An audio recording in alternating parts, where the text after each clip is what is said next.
उम्मीद करता हूँ आप खैरियत से होंगे। तो आज हम अपनी सीरीज स्टार्ट करने जा रहे हैं बेसिक आईटी की। तो इसमें सबसे पहला जो लेक्चर होगा वो एमएस ऑफिस की एक एप्लीकेशन है जो मैं पिछले लेक्चर में बता चुका हूँ, एमएस वर्ड। तो आज हम सबसे पहले एमएस वर्ड पर काम करेंगे। तो उसके चलते हैं, सबसे पहले आप अपने लैपटॉप की स्क्रीन पर सर्च बार में जाएँ, वहाँ पर लिखे माइक्रोसॉफ्ट वर्ड। ये मेरे पास 2010 इंस्टॉल है, मैंने इसको ओपन किया। ये थोड़ा टाइम लेता है इंस्टॉल करने में। इसके बाद ये आपके पास इस तरह का इंटरफेस ओपन हो जाएगा।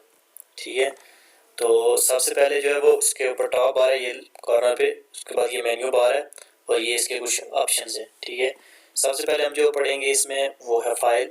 ठीक है, और इसके बाद हम होम को पढ़ेंगे। होम में क्या ऑप्शन आ रहे हैं, इंसर्ट के ऑप्शन में आगे सब ऑप्शन क्या आ रहे हैं, पेज लेआउट में क्या, और स्टेप बाय स्टेप रेफरेंसेस पढ़ेंगे, मेलिंग्स पढ़ेंगे, रिव्यू पढ़ेंगे, व्यू पढ़ेंगे। तो सबसे पहले हम ये कॉर्नर पर पढ़ लेते हैं क्या। तो इसके लिए ये एक सेव का ऑप्शन है। ठीक है, जो आपने फाइल लिखी हो, कोई भी रैंडमली टेक्स्ट लिखा हुआ है, कोई भी फाइल आपने वो यहाँ से सेव होगी। इसके बाद आता है अनडू का सब्जेक्ट ऑप्शन आ रहा है। ठीक है, जब आप इसको कोई लिख चुके हैं तो वो अगर आप रिमूव कर दे जो काम किया है तो उसके लिए अनडू इस्तेमाल होगा। इसको लिए ये रिपीट करने के लिए काम किया, उसको आप ये बार बार मारेंगे तो वही काम रिपीट होता जाएगा। इसके बाद आते हैं फाइल में। फाइल में सबसे पहले आप क्लिक करें तो इस तरह के आपके पास ऑप्शन शो हो जाएंगे। इसमें सबसे पहला ऑप्शन आता है सेव। आपने जो भी फाइल बनाई है उसको सेव करने के लिए सेव का ऑप्शन इस्तेमाल होगा। मतलब मैं इस फाइल को, ये एम्प्टी डॉक्यूमेंट है, इसको सेव करके दिखाता हूँ आपको। ये मैंने सेव के ऊपर क्लिक किया। ये मुझसे पूछ रहा है कि आप किस फोल्डर में सेव करना चाह रहे हो और किस नेम से सेव करना चाह रहे हैं। मैं इसको फिलहाल सेव नहीं कर रहा, कैंसिल कर देता हूँ। इसके बाद आता है सेव एज। इसका भी सेम ऑप्शन है, आप वही नाम लिखें, नाम के साथ वर्ड डॉक्यूमेंट के साथ आप ये ऑप्शंस वगैरह आ रहे हैं कि पीडीएफ में सेव करना चाह रहे हैं, एक्सपीएस में, वेब पेज की सूरत में सेव करना चाह रहे हैं, या टेक्स्ट फॉर्म डॉक्यूमेंट सेव करना चाह रहे हैं, ये आपकी मर्जी है। सेव एज में ये ऑप्शन आपको मिल जाते हैं। मैं फिलहाल इसको कैंसिल कर रहा हूँ क्योंकि मैंने सेव नहीं करना। तो इसके बाद फिर फाइल पे चलते हैं। इसके बाद ऑप्शन आता है ओपन का। एक ऑलरेडी डॉक्यूमेंट आपने बनाया हुआ है कोई भी, तो उसके लिए मैं इसको ओपन कर सकता हूँ। अगर फोल्डर को ओपन करके उसको एडिट करना चाहें आप तो उसके लिए ये ऑप्शन है, आप यहाँ पे डबल क्लिक करें। ये देखिए हमारे पास ऑप्शन आ गया, ये डॉक्यूमेंट है। यहाँ पे कोई भी रैंडम डॉक्यूमेंट पड़ा होगा मेरे पास, ये पड़ा हुआ, मैं इसको खोल लेता हूँ एग्जाम्पल के तौर पे। ये कुछ पड़ा हुआ डॉक्यूमेंट लिखा हुआ मेरे पास फ्रीलांसर के वाले से, तो ये खुल गया। दैट्स ये क्या हो गया कि इसके जो फाइल खोली थी, अब इसको अगर मैं कुछ एडिट करना चाहूँ, कुछ लिखना चाहूँ तो लिख सकता हूँ। वन थिंग, अगर आपने सारे टेक्स्ट को सिलेक्ट करना है, इसके लिए Ctrl+A को करें तो ये सिलेक्ट हो गया, बैक स्पेस मारे तो रिमूव हो गया ये। अब दोबारा चलते हैं फाइल पे। तो इसके बाद आता है क्लोज का। अगर क्लोज पे करेंगे तो आपका एमएस वर्ड आप सारा सिस्टम क्लोज हो जाएगा। इसके बाद है इन्फॉर्मेशन। ठीक है, ये रिसेंट आता है। रिसेंट का ऑप्शन में आता है कि आपने जो पहले बार किया हुआ है वो यहाँ पे शो हो रहा होगा, सेव की हुई फाइल या जो थोड़ी देर पहले डॉक्यूमेंट आपने किया होगा।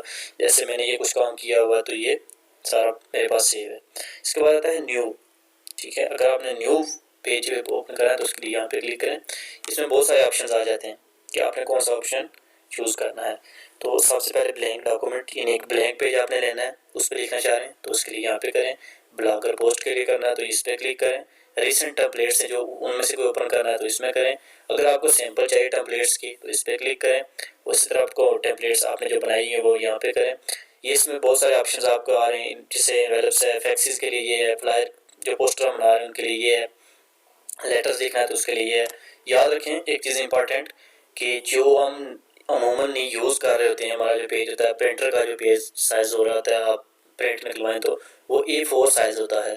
तो उसके लिए आपको साइज़ सेलेक्ट करना पड़ता है A4। पहली बात कि जो हमारा डॉक्यूमेंट खुल रहा होता है बाय डिफ़ॉल्ट वो A4 साइज़ होता है, और जो अब ओपन होने के बाद अगर आप दोबारा ओपन करना चाहें तो वो भी A4 करना होगा। तो हमने ऑलरेडी खोला हुआ, इसलिए ब्लैंक पेज अगर करना चाहें तो यहाँ से कर सकते हैं, तुम्हारे पास खुला हुआ। इसके बाद ये नीचे प्रिंट का ऑप्शन आता है कि डॉक्यूमेंट्स को अपना प्रिंट निकलवाना है तो यहाँ पे क्लिक करें। सेव एंड सेंड का ऑप्शन, क्या आपकी फाइल सेव भी हो जाएगी और ये आप किसी को सेंड करना चाह रहे हैं, सेंड यूजिंग ईमेल, तो ये होगा सेव टू वेब। अगर आप किसी वेबसाइट में सेव करना चाह रहे हैं इस तरीके से तो वो भी होगा शेयर पॉइंट के हवाले से, या अगर आप इसको पब्लिश या ब्लॉगर पोस्ट करना चाह रहे हैं तो वो भी हो सकता है। फाइल टाइप में आपके, अगर आप इसको पीडीएफ में, वर्ड को पीडीएफ में कन्वर्ट करना चाह रहे हैं या फाइल को आप किसी और आप फॉर्मेट में चेंज करना चाह रहे हैं तो वो भी हो सकता है।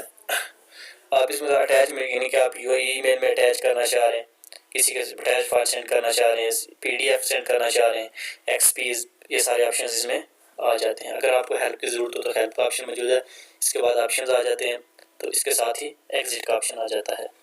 तो गाइज आज हमने पढ़ा फाइल, ठीक है, इसमें जो ऑप्शन है वो तमाम ऑप्शन पढ़े हैं। तो इंशाल्लाह नेक्स्ट की वीडियो में हम पढ़ेंगे होम की बार मेन्यू में ये जो ऑप्शन है, और इनको 1-2 वीडियो में कंप्लीट करेंगे, और इंशाल्लाह हम फिर इसके बाद स्पीड से करेंगे। तो इसके लिए हमें आपका साथ चाहिए होगा, तो आप हमारे चैनल को सब्सक्राइब करना ना भूलिएगा और press the bell icon for new latest video, ताकि आपको हमारी आने वाली नई वीडियो मिलते रहें और हमारी सीरीज़ के साथ जुड़े रहिए। थैंक यू, अल्लाह हाफिज़।